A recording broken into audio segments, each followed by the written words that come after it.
上面扫码啊，你上面后边领导们讲我方面喏。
ဝဲပြမြောက်ကိုနေပြီးတဲ့တာဝန်ရှိသူအားလုံးကိုကျေးဇူးတင်ပါတယ်။ဒီပြိုင်ပွဲဝင်တွေရဲ့ဒီခံစားမှုဒီပြိုင်ပွဲရဲ့ပုံမှာခံစားရတဲ့စိတ်လှုပ်ရှားမှုတွေကိုပေါ့နော်။အဓိကပညာပေးသွားချင်တာကတော့ဒီချော်လေးကစားနေနေတော့မှသူတို့ပြန်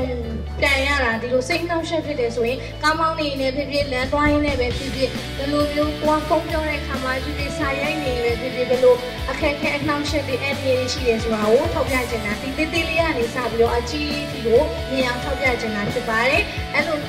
ထောက်ပြချင်တဲ့အကြောင်းလည်းကျမတို့ကနေပြီးတော့ City Mart Supermarket အနေနဲ့လည်းတက်နိုင်တဲ့ဘက်ကနေပြီးတော့ဒီလိုပြန်ဝဲလေးတွေကျင်းပသွားတာဖြစ်ပါတယ်နောက်မှဒီလိုပြန်ဝဲလေးတွေဆက်ကျင်းပသွားမှာဖြစ်ပါတယ်အဲ့ဒါကြောင့်မို့ကျမတို့ City Mart Facebook page ကိုfanအနေနဲ့ဝင်ရောက်ပြီးတော့လည်းကြည့်ရှုနိုင်ပါတယ်တခြား company တွေပြုလုပ်သွားမယ့်အတွက်ကြောင့်ကျေးဇူးပါတယ်ရှင်ကျေးဇူးများတင်ပါတယ်